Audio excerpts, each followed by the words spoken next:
Chapter 7. The Sorting Hat. The door swung open at once. A tall, black-haired witch in emerald green robes stood there. She had a very stern face and Harry's first thought was that this was not someone to cross. "The first years, Professor McGonagall," said Hagrid. "Thank you, Hagrid. I will take them from here." She pulled the door wide. The entrance hall was so big you could have fitted the whole of the Dursleys' house in it. The stone walls were lit with flaming torches like the ones at Gringotts. The ceiling was too high to make out, and a magnificent marble stair case facing them led to the upper floors. They followed Professor McGonagall across the flagged stone floor. Harry could hear the drone of hundreds of voices from a doorway to the right. The rest of the school must already be here, but Professor McGonagall showed the first years into a small, empty chamber off the hall. They crowded in, standing rather closer together than they would usually have done, peering about nervously. "Welcome to Hogwarts," said Professor McGonagall. "The start of term banquet will begin shortly, but before you take your seats in the Great Hall, you will be sorted into your houses. The sorting is a very important ceremony because, while you are here, your house will be something like your family within Hogwarts. You will have classes with the rest of your house, sleep in your house dormitory and spend free time in your house common room. The 4 houses are called Gryffindor, Hufflepuff, Ravenclaw, and Slytherin. Each house has its own noble history and each has produced outstanding witches and wizards. While you are at Hogwarts, your triumphs will earn your house points, while any rule-breaking will lose house points. At the end of the year, the house with the most points is awarded the House Cup, a great 86. Harry Potter honor. I hope each of you will be a credit to whichever house becomes yours. The sorting ceremony will take place in a few minutes in front of the rest of the school.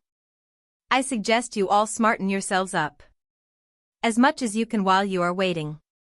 Her eyes lingered for a moment on Neville's cloak, which was fastened under his left ear, and on Ron's smudged nose. Harry nervously tried to flatten his hair. "I shall return when we are ready for you," said Professor McGonagall. "Please wait quietly." She left the chamber. Harry swallowed. "How exactly do they sort us into houses?" he asked Ron. "Some sort of test, I think. Fred said it hurts a lot, but I think he was joking." Harry's heart gave a horrible jolt. A test? In front of the whole school? But he didn't know any magic yet. What on earth would he have to do? He hadn't expected something like this the moment they arrived. He looked around anxiously and saw that everyone else looked terrified too. No one was talking much, except Hermione Granger, who was whispering very fast about all the spells she'd learnt and wondering which one she'd need. Harry tried hard not to listen to her. He'd never been more nervous, never, not even when he'd had to take a school report home to the Dursleys saying that he'd somehow turned his teacher's wig blue. He kept his eyes fixed on the door. Any second now, Professor McGonagall would come back and lead him to his doom. Then something happened which made him jump about a foot. In the air, several people behind him screamed. "What the?" he gasped. So did the people around him. About 20 ghosts had just streamed through the back wall. Pearly white and slightly transparent, they glided across the room talking to each other and hardly glancing at the first years. They seemed to be arguing. What looked like a fat little monk was saying, "Forgive and forget. I say, we ought to give him a second chance. My dear Friar, haven't we given Peeves all the chances he Deserves? He gives us all a bad name and you know, he's not really even a ghost. I say, what are you all doing here? A ghost wearing a ruff and tights had suddenly noticed the first years. The Sorting Hat. 87. Nobody answered. New students, said the fat friar, smiling around at them. About to be sorted, I suppose? A few people nodded mutely. Hope to see you in Hufflepuff, said the friar. My old house. You know. Move along now, said a sharp voice. The sorting ceremonies. About to start. Professor McGonagall had returned. One by one, the ghosts floated away through the opposite wall. Now, form a line, Professor McGonagall told the first years. And follow me. Feeling oddly as though his legs had turned to lead, Harry got into line behind a boy with sandy hair, with Ron behind him, and they walked out of the chamber, back across the hall and through a pair of double doors into the great hall. Harry had never even imagined such a strange and splendid place. It was lit by thousands and thousands of candles which were floating in mid-air over 4 long tables, where the rest of the students were sitting. These tables were laid with glittering golden plates and goblets. At the top of the hall was another long table where the teachers were sitting. Professor McGonagall led the first years up here, so that they came to a halt in a line facing the other students, with the teachers behind them. The hundreds of faces staring at them looked like pale lanterns in the flickering candlelight. Dotted here and there among the students, the ghosts shone misty silver. Mainly to avoid all the staring eyes, Harry looked upwards and saw a velvety black ceiling dotted with stars. He heard Hermione whisper, "It's bewitched to look like the sky." Outside, I read about it in Hogwarts, a history. It was hard to believe there was a ceiling there at all, and that the Great Hall didn't simply open onto the heavens. Harry quickly looked down again as Professor McGonagall silently placed a 4-legged stool in front of the first years. On top of the stool she put a pointed wizard's hat. This hat was patched and frayed and extremely dirty. Aunt Petunia wouldn't have let it in the house. Maybe they had to try and get a rabbit out of it, Harry thought. Wildly, that seemed the sort of thing, noticing that everyone in 88. Harry Potter. The hall was now staring at the hat, he stared at it too. For a few seconds, there was complete silence. Then the hat twitched. A rip near the brim opened wide like a mouth, and the hat began to sing. Oh, you may not think I'm pretty. But don't judge on what you see. I'll eat myself if you can find a smarter hat than me. You can keep your bowlers black. Your top hat's sleek and tall. For I'm the Hogwarts sorting hat. And I can cap them all. There's nothing hidden in your head. The sorting hat can't see. So try me on and I will tell you where you ought to be. You might belong in Gryffindor, where dwell the brave at heart. Their daring, nerve, and chivalry set Gryffindors apart. You might belong in Hufflepuff, where they are just and loyal. Those patient Hufflepuffs are true and unafraid of toil. Or yet in wise old Ravenclaw, if you've a ready mind, where those of wit and learning will always find their kind. Or perhaps in Slytherin, you'll make your real friends. Those cunning folk use any means to achieve their ends. So put me on. Don't be afraid. And don't get in a flap. You're in safe hands, though I have none. For I'm a thinking cap. The whole hall burst into applause as the hat finished its song. It bowed to each of the 4 tables and then became quite still again. The sorting hat. 89. So we've just got to try on the hat, Ron whispered to Harry. I'll kill Fred, he was going on about wrestling a troll. Harry smiled weakly. Yes, trying on the hat was a lot better than having to do a spell, but he did wish they could have tried it on without everyone watching. The hat seemed to be asking rather a lot. Harry didn't feel brave or quick-witted or any of it at the moment. If only the hat had mentioned a house for people who felt a bit queasy, that would have been the one for him. Professor McGonagall now stepped forward holding a long roll of parchment. When I call your name, you will put on the hat and sit on the stool to be sorted, she said. Abbott, Hannah. A pink-faced girl with blonde pigtails stumbled out of line, put on the hat, which fell right down over her eyes, and sat down. A moment's pause. Hufflepuff, shouted the hat. The table on the right cheered and clapped as Hannah went to sit down at the Hufflepuff table. Harry saw the ghost of the fat friar waving merrily at her. Bones, Susan. Hufflepuff, shouted the hat again, and Susan scuttled off to sit next to Hannah. Boot, Terry. Ravenclaw. The table second from the left clapped this time, several Ravenclaws stood up to shake hands with Terry as he joined them. Brocklehurst, Mandy went to Ravenclaw too, but Brown Lavender became the first new Gryffindor and the table on the far left exploded with cheers. Harry could see Ron's twin brothers catcalling. Bulstrode, Millicent then became a Slytherin.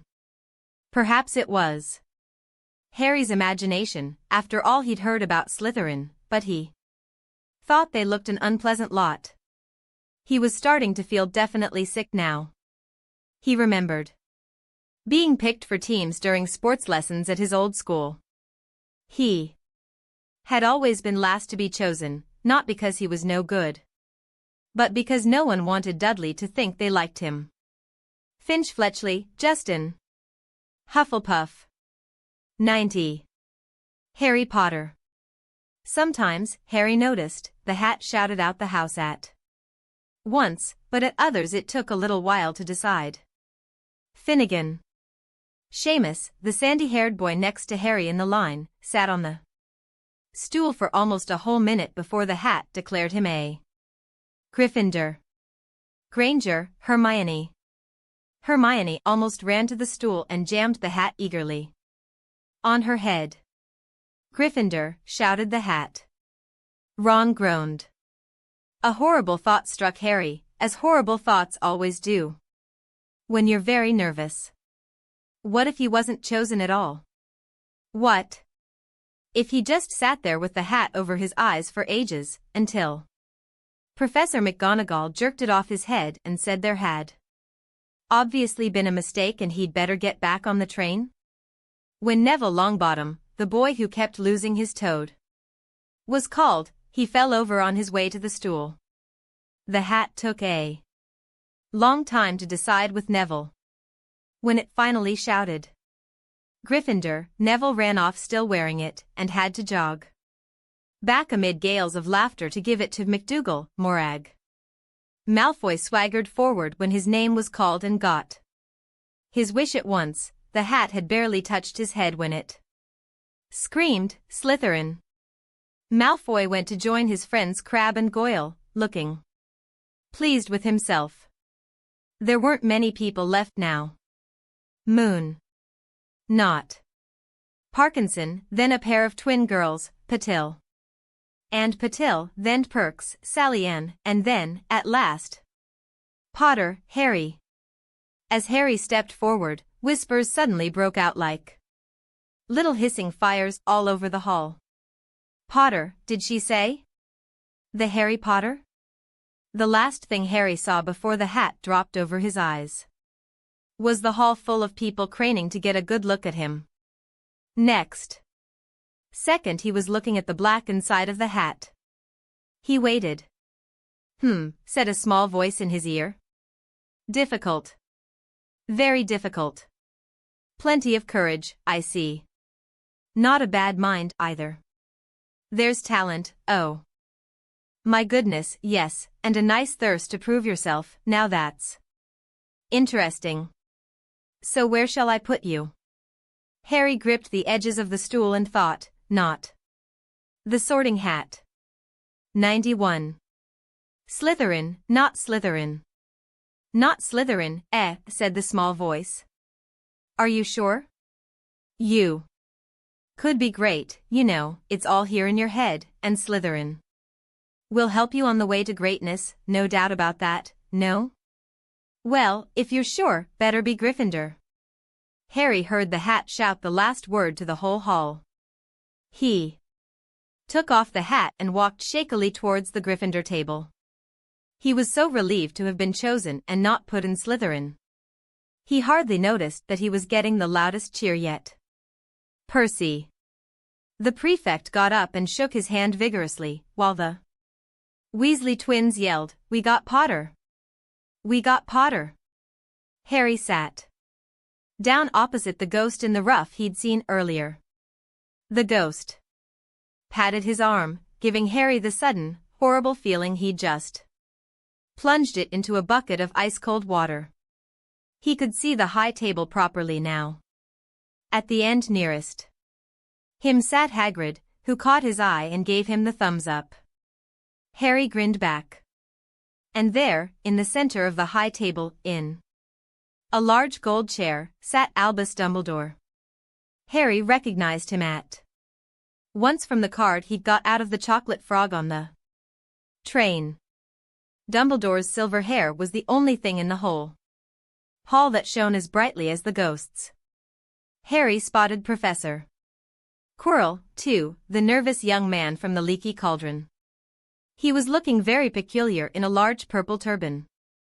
And now there were only 3 people left to be sorted. Turpin. Lisa became a Ravenclaw and then it was Ron's turn.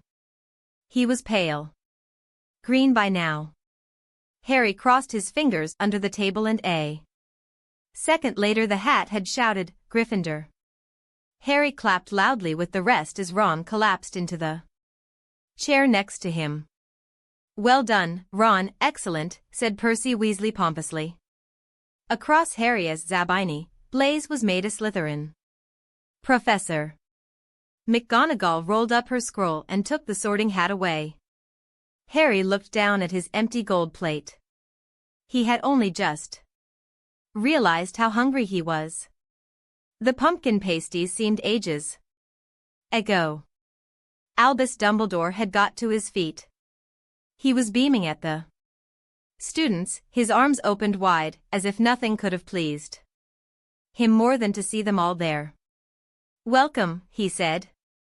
"Welcome to a new year at Hogwarts. Before we begin our banquet, I would like to say a few words." And 92. Harry Potter. Here they are, Nitwit.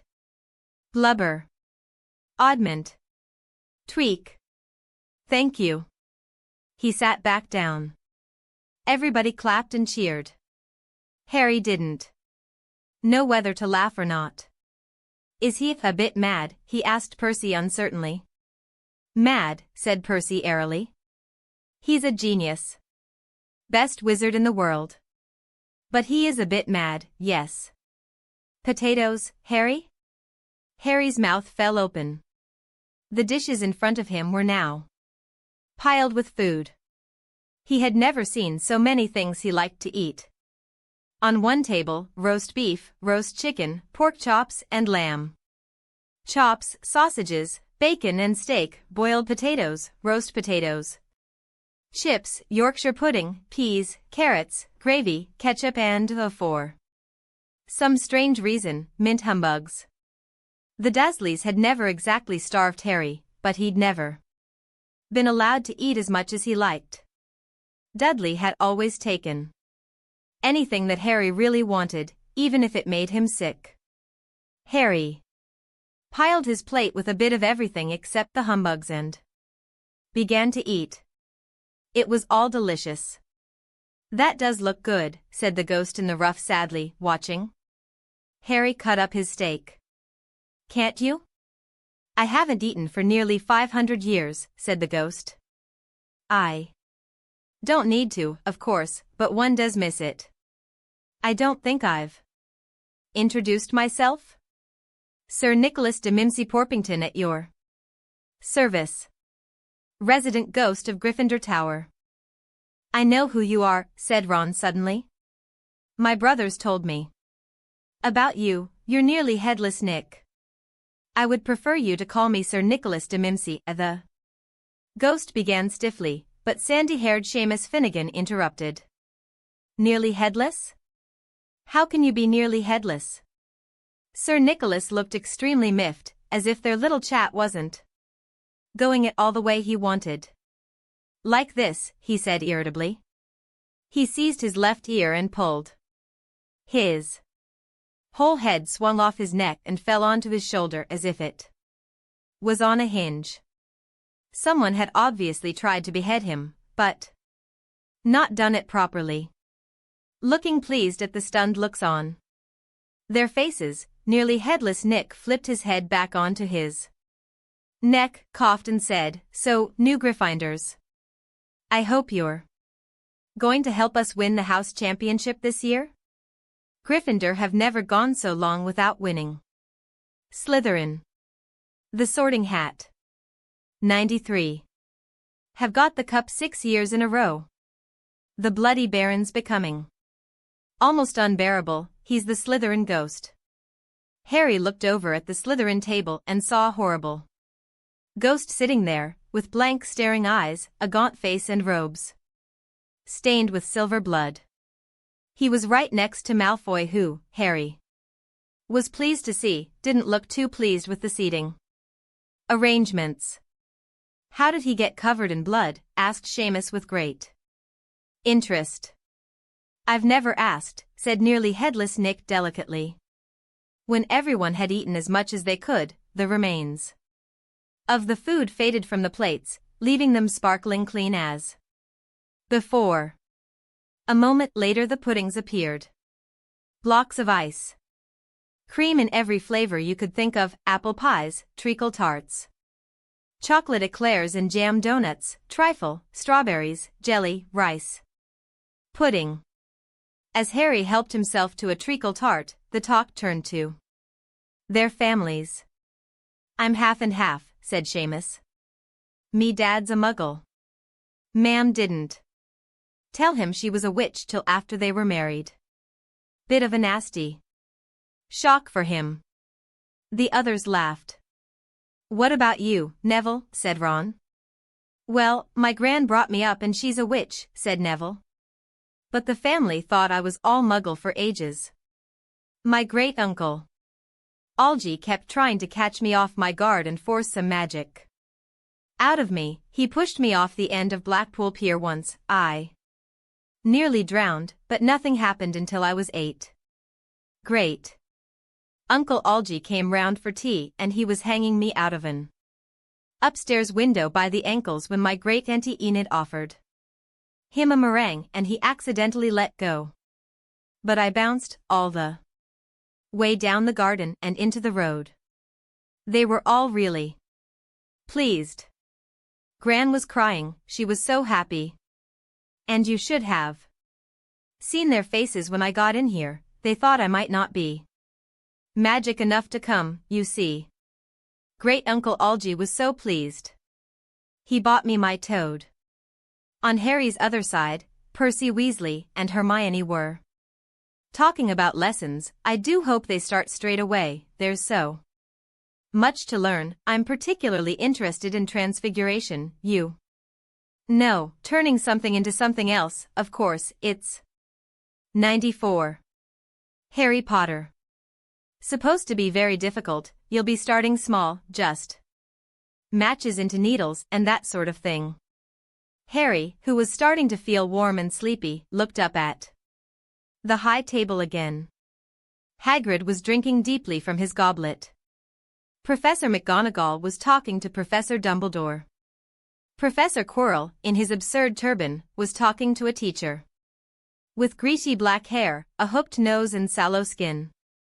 It happened very suddenly. The hook-nosed teacher looked past Quirrell's turban straight into Harry's eyes, and a sharp, hot pain shot across the scar on Harry's forehead. Ouch! Harry clapped a hand to his head. What is it? Asked Percy. And nothing. The pain had gone as quickly as it had come. Harder to shake. Off was the feeling Harry had got from the teacher's look, a feel. That he didn't like Harry at all. Who's that teacher talking to Professor Quirrell? He asked. Percy. Oh, you know Quirrell already, do you?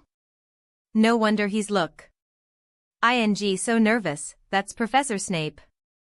He teaches potions, but he doesn't want to. Everyone knows he's after Quirrell's job. Knows an awful lot about the dark arts, Snape. Harry watched Snape for a while, but Snape didn't look at him again. At last, the puddings too disappeared and Professor Dumbledore got to his feet again. The hall fell silent. Ahem, just a few more words now we are all fed and watered. I have a few start-of-term notices to give you. First years should note that the forest in the grounds is forbidden to all pupils.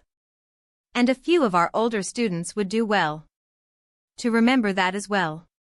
Dumbledore's twinkling eyes flashed in the direction of the Weasley twins. I have also been asked by Mr. Filch, the caretaker, to remind you all that no magic should be used between classes in the corridors. Quidditch trials will be held in the second week of term. Anyone interested in playing for their house teams should contact Madam Hooch.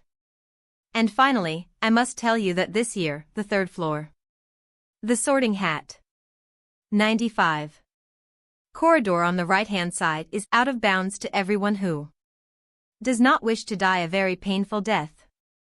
Harry laughed, but he was one of the few who did. He's not serious, he muttered to Percy. Must be, said Percy, frowning at Dumbledore. It's odd, because he usually gives us a reason why we're not allowed to go where the forest's full of dangerous beasts, everyone knows that. I do think he might have told us prefects, at least. And now, before we go to bed, let us sing the school song, cried Dumbledore. Harry noticed that the other teachers' smiles had become rather fixed. Dumbledore gave his wand a little flick as if he was trying to get a fly off the end, and a long golden ribbon flew out of it, which rose high above the tables and twisted itself snake-like into words. Everyone pick their favorite tune, said Dumbledore, and off we go. And the school bellowed. Hogwarts, Hogwarts, Hoggy-Warty Hogwarts. Teach us something please. Whether we be old and bald, or young with scabby knees, our heads could do with filling with some interesting stuff. For now they're bare and full of air, dead flies and bits of fluff. So teach us things worth knowing. Bring back what we've forgot. Just do your best, we'll do the rest. And learn until our brains all rot.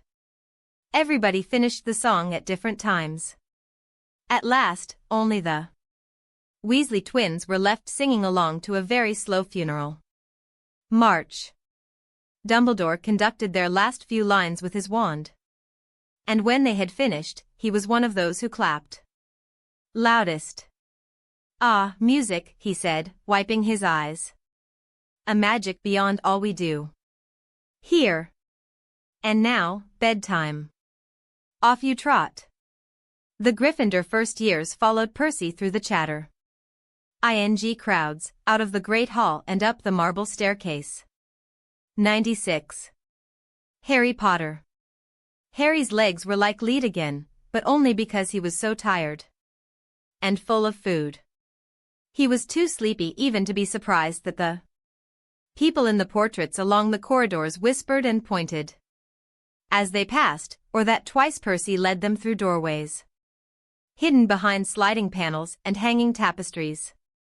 They climbed more staircases, yawning and dragging their feet, and Harry was just wondering how much further they had to go when They came to a sudden halt.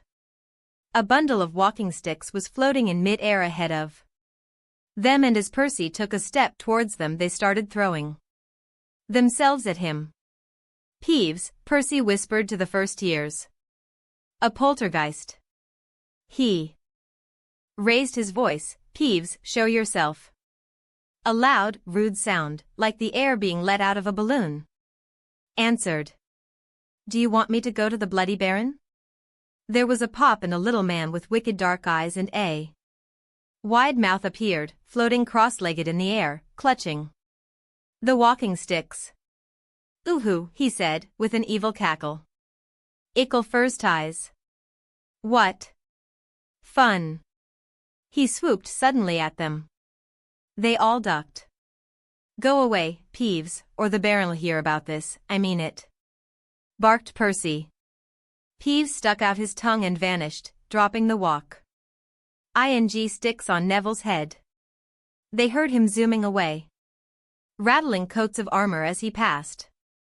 You want to watch out for Peeves, said Percy, as they set off. Again. The Bloody Baron's the only one who can control him. He won't even listen to us prefects. Here we are. At the very end of the corridor hung a portrait of a very fat woman in a pink silk dress. Password, she said. Caput Draconis, said Percy, and the portrait swung forward to reveal a round hole in the wall. They all scrambled through it. Neville needed a leg up, and found themselves in the Gryffindor common room, a cozy, round room full of squashy armchairs. Percy directed the girls through one door to their dormitory, and the boys through another. At the top of a spiral staircase, they were obviously in one of the towers. They found their beds. The Sorting Hat. 97. At last, 4 posters hung with deep red velvet curtains. Their trunks had already been brought up. Too tired to talk much, they pulled on their pajamas and fell into bed. Great food, isn't it? Ron muttered to Harry through the hang-ings. Get off, Scabbers. He's chewing my sheets. Harry was going to ask Ron if he'd had any of the treacle tart, but he fell asleep almost at once.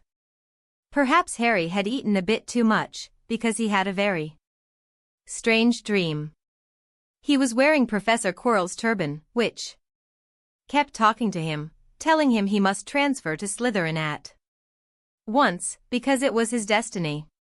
Harry told the turban he didn't want to be in Slytherin. It got heavier and heavier. He tried to pull it off, but it tightened painfully, and there was Malfoy, laughing at him as he struggled with it. Then Malfoy turned into the hook-nosed teacher, Snape, whose laugh became high and cold. There was a burst of green light, and Harry woke, sweating and shaking.